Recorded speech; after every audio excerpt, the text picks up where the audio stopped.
Vai começar mais um corte aqui do Cabine 2. Não se esqueça de curtir, comentar, compartilhar com os amigos e se inscrever no canal. Ajuda demais.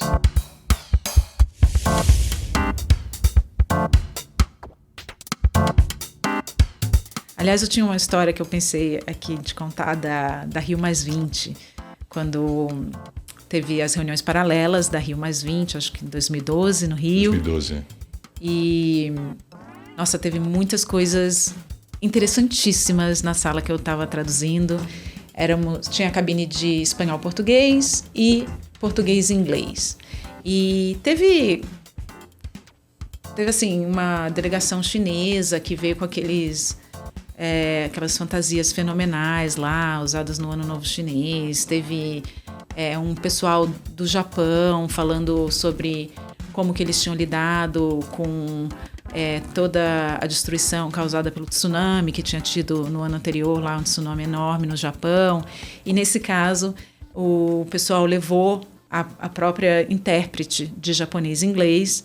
Então eles falavam japonês lá no palco, a intérprete fazia a tradução consecutiva japonês-inglês e a gente na cabine traduzia inglês-português, aí simultaneamente da consecutiva da colega do palco, e a cabine de espanhol pegava o relé do inglês-português para fazer o português para o espanhol.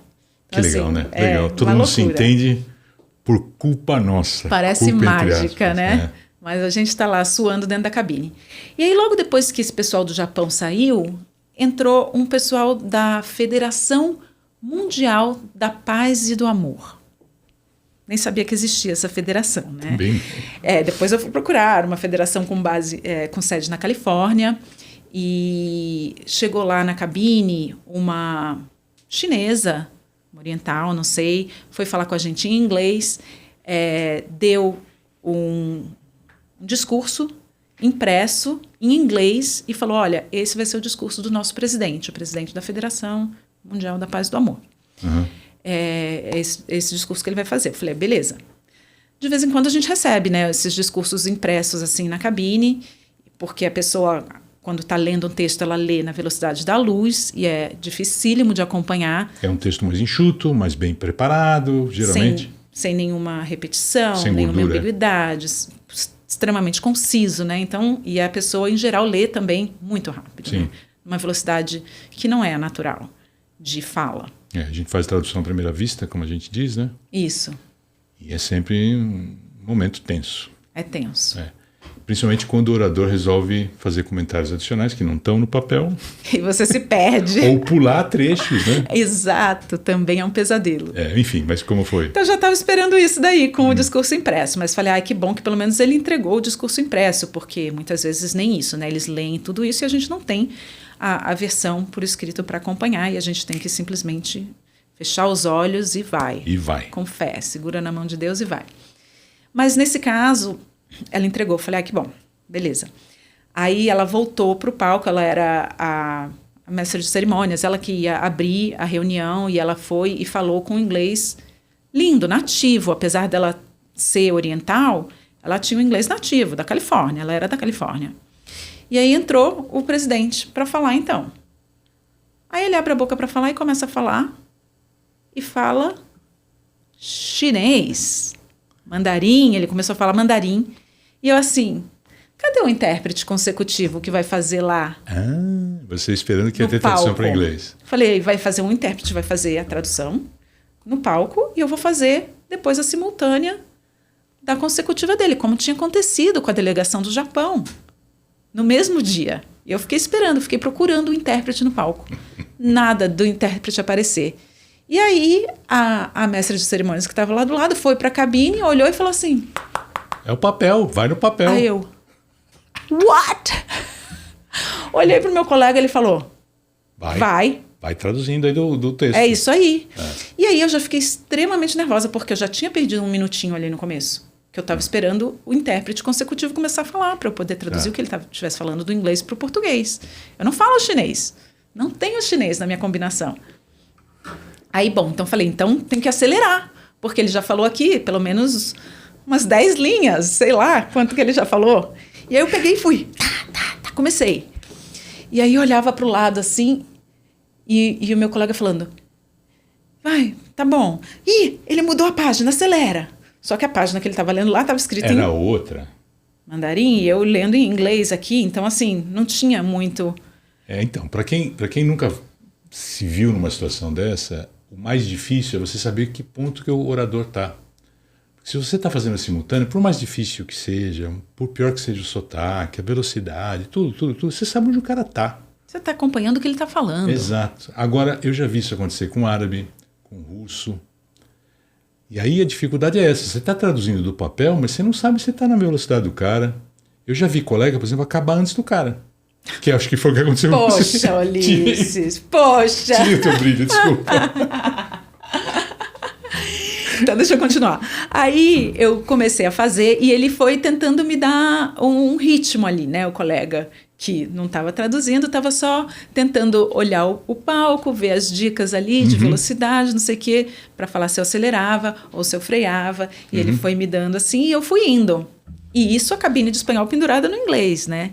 Para piorar. No inglês não, no português, que eu estava fazendo do inglês para o português, mas eles não tinham recebido o discurso impresso lá e os colegas da cabine de espanhol não tinham inglês também na combinação. Então, eles tinham que ouvir a nossa produção para o português e depois transferir para o espanhol. E aí fui indo. Mas olha, fui indo... Foi tão bacana que a galera nem começou a olhar para trás para ver o que estava acontecendo na cabine. Tipo, ninguém nem percebeu que estava faltando uma perna aí desse relé, que seria a tradução do chinês para o inglês, né? Eu estava ouvindo chinês e traduzindo direto para o português através de um papel impresso. E o pessoal não percebeu que essa perna estava faltando porque estava correndo super natural. Ok. Eu tremendo por dentro, mas... plena, com a voz plena ali, traduzindo, acelerando, freando, de acordo com as dicas do meu concabino. E aí, bom, no fim do discurso tinha uma conclusão super formal, com agradecimento lá, um monte de gente. Eu fui lá fazendo. Acabou. Terminei o meu discurso. E o cara falando lá. Aí eu olhei para o meu concabino e ele... Enrola. Peguei o discurso do começo, tinha umas partes em negrito. Aí eu, você reforçou. Relembrando. Mais uma vez. Sensacional. Não sei o quê. Aí, de repente, ele, pá, acaba. E aí, todo aquele agradecimento formal do fim, eu tive que cortar, porque eu já tinha feito. Tá. Aí eu voltei nesses relembrando não sei o quê. E ele finalizou do nada e eu, obrigado. Pronto. Enfim. Perfeito, uma salva de palmas. Perfeito. Mas ninguém olhou para trás. Claro. E eu suando, frio na cabine, olhando para o espanhol. O colega de espanhol viu tudo que estava acontecendo, viu que não tinha chinês. Né? Ele sabia que tinha uma perna da interpretação ali do relé faltando. O resto do público não percebeu, nem olhou para trás, mas aí ele saiu da cabine e ele veio e ele ria e falava fenomenal! E a gente ria tanto. Depois a gente foi fazer happy hour, falou nossa intérprete de chinês e tudo. Perfeito. Você fez o que era para fazer, Cecília, sabe? Porque nessa situação não tem como você basear o teu ritmo naquilo que você está ouvindo. A gente não conhece nada de um idioma desses. Então não tem o que fazer mesmo. Mas hoje em dia eu me pergunto se eu teria feito essa loucura de traduzir do chinês para o português sem ter a certeza de que era realmente aquilo que ele estava falando. Porque assim, foi um papel que me entregaram. Era a mestra de cerimônias que estava ali, que olhou para mim e mandou eu ler o papel. Mas assim, posso jurar que é aquilo que ele disse? Então, mas a situação que às vezes a gente não tem controle. É uma autoridade, é um evento super formal. Já aconteceu esse que eu estou te falando de árabe. E o de russo também, era um auditório enorme, cheio de gente. Aí é aquela coisa assim, ou você faz isso, ou não tem palestra, não tem tradução. Então, acho que nessas horas não tem muita escapatória. A gente tem que ir para o sacrifício. A coordenadora não estava na sala. Tem que ir para o sacrifício.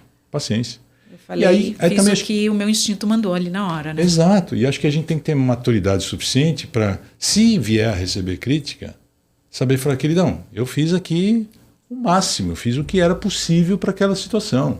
E não se martirizar demais. Eu acho que... Tentei solucionar um problema. Evidente, evidente. Como minha avó dizia, ela me mandou comprar pão uma vez na padaria. Traz meia dúzia de pãozinho. Eu fui na padaria, não tinha pãozinho, eu voltei sem pão. Falei, vó, não tinha pãozinho. Ela falou, mas que falta de expediente. Traz uma bengala, traz um pão de forma, traz alguma coisa. Que falta Tô de expediente. com fome. E o intérprete tem que ter expediente. É isso. Sabe? Tem que ter recurso para apagar esses incêndios.